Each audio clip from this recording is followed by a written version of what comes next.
আজকে বেশ অনেক দিন পর তোমাদের সাথে একটা ডেইলি ব্লগ শেয়ার করব। এদিন সকাল থেকে বাসায় একা ছিলাম, তাই একা সকালের মজাদার পাস্তা রান্না করে খেয়ে নিলাম।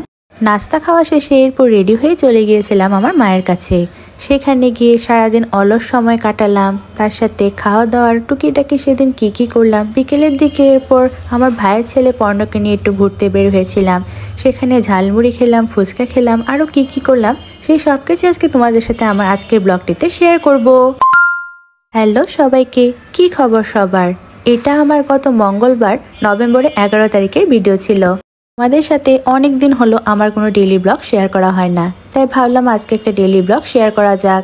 সেদিন সকালে উঠে সবার প্রথমে যে কাজটা, ব্রাশ করা, মুখ ধোয়া, সেগুলো করে নেওয়ার পর এরপর ঘরটা একটু গুছিয়ে নিচ্ছিলাম, কারণ বাইরে কিন্তু খুব সুন্দর রোদ উঠেছিল। যদিও এখন শীতকাল প্রায় চলেই এসেছে, তবে সকাল 8টা বাজতেই কেমন সুন্দর একটা মিষ্টি রোদ উঠে, সাথে ওয়েদারটাও কিন্তু অনেক ঠান্ডা। মানে ফ্যান ছাড়লে ঠান্ডা লাগে, আবার ফ্যান অফ করলে গরম লাগে, এমন একটা বাজে ওয়েদার আর কি। যাই হোক, সকালে ব্রাশ টাশ করে নেওয়ার পর এরপর একটু বসে জল খাচ্ছিলাম।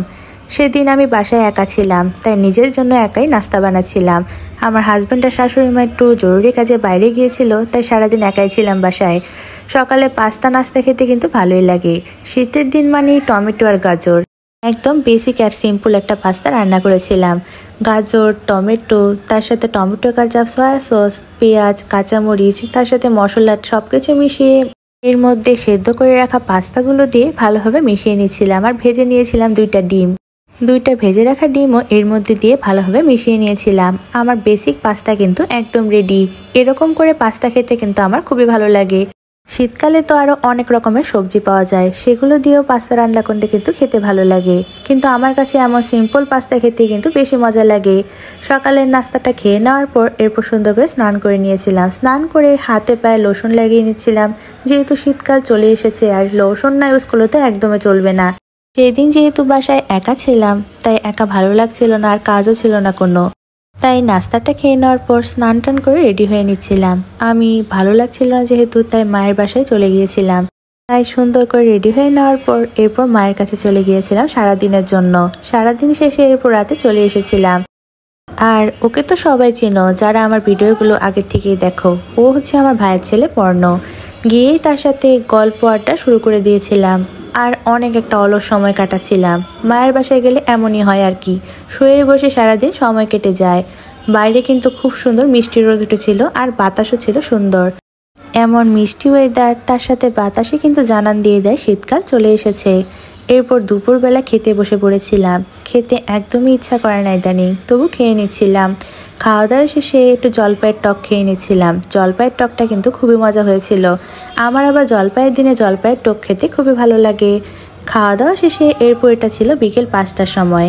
আমি আর পর্ণ বাসায় ছিলাম। বাসায় ভালোও লাগছিল না, তাই দুজনে মিলে একটু বেরিয়ে পড়লাম বলতে তেমন কোথাও যাওয়া হয়নি, বাসার আশেপাশে হাঁটাহাঁটি করছিলাম। আর হাঁটতে একটু চলে গিয়েছিলাম ময়মনসিংহে যে বিদ্যাময় স্কুল রয়েছে সেখানে। এখানে ঝালমুড়ি, ফুচকা অনেক দোকান রয়েছে। এখান থেকে আমরা অনেকটা পরিমাণে ঝাল দিয়ে ঝালমুড়ি নিয়েছিলাম। ঝালমুড়িটা কিন্তু খেতে অনেকটা মজা হয়েছিল। আর ঝালমুড়ি খাওয়া শেষে ফুচকা খাবো না তা তো হতেই পারে না, তাই হাঁটতে একটু সামনে চলে গিয়েছিলাম ময়মনসিংহে মফিজউদ্দিন ইন্ডেক্স প্লাজায়। মফিজউদ্দিন ইন্ডেক্স প্লাজার সামনে কিন্তু একটা ফুচকা বসে, খেতে কিন্তু অনেক বেশি মজার। সেখান থেকে আমরা 2 প্লেট ফুচকা নিয়েছিলাম। এখানে ফুচকা বানাচ্ছিল, আর ভাবলাম একটু ভিডিও করে তোমাদের সাথে শেয়ার করা যাক। ঝালমুড়ির মতো ফুচকাটাও কিন্তু আমরা অনেকটা পরিমাণে ঝাল দিয়ে নিয়েছিলাম, মানে কাঁচামরিচগুলো অনেক বেশি পরিমাণে ঝাল ছিল। ফুচকা জিনিসটা যদি ঝালই না হয় তাহলে খেতে মজাই কিসে। আমার আবার ফুচকা খেতে অনেক বেশি ভালো লাগে। ফুচকা খাওয়া দাওয়া শেষ করে এরপর আমরা বাসায় চলে এসেছিলাম। আর আসার সময় রাস্তায় ময়মনসিংহে বিদ্যাময় স্কুলের সামনে অনেক চিকেন ফ্রাইয়ের দোকান রয়েছে, সেখান থেকে 2টা চিকেন ফ্রাই নিয়ে এসেছিলাম। যদিও চিকেন ফ্রাইগুলো খেতে আমাদের কাছে একদমই ভালো লাগেনি। যাই হোক, এটাই আমার টুকিটাকি সারাদিনের ব্লগ ছিল।